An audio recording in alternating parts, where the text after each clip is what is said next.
France.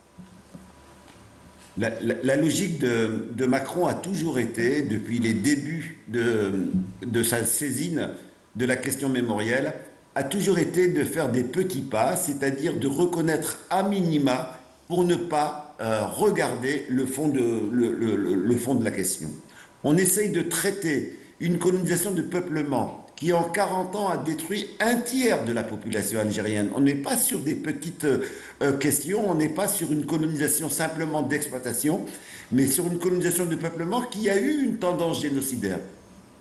Que ce génocide n'ait pas réussi du fait de la résistance du peuple algérien, du fait du contexte, etc., n'enlève rien au projet qui était celui-là et aux drames qui ont donc été issus de ce projet de colonisation de peuplement.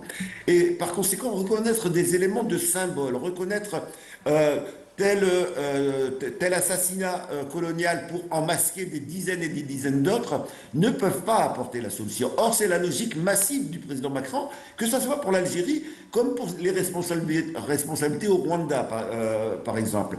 Il s'agit en quelque sorte de reconnaître le détail pour masquer la structure.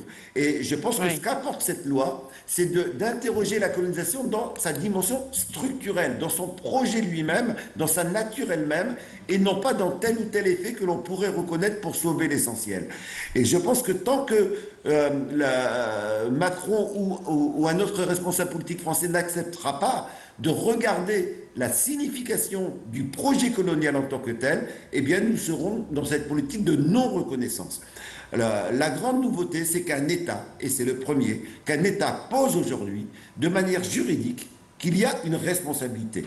Dans l'immigration, la communauté algérienne a déjà, puisqu'elle a de nombreux ressortissants français, a déjà posé cette question-là. Il y a eu des mobilisations Oui. qui ont été menées par exemple, la reconnaissance du massacre du 17 octobre 61, c'est-à-dire pour révéler des éléments masqués par le discours officiel. Et donc on voit qu'il y a là une symbiose entre ce que dit l'État algérien et l'État d'une communauté qui ne peut pas se considérer comme citoyenne tant qu'on n'a pas reconnu sur quel drame elle a existé, sur quel drame elle a émergé. Tout à fait.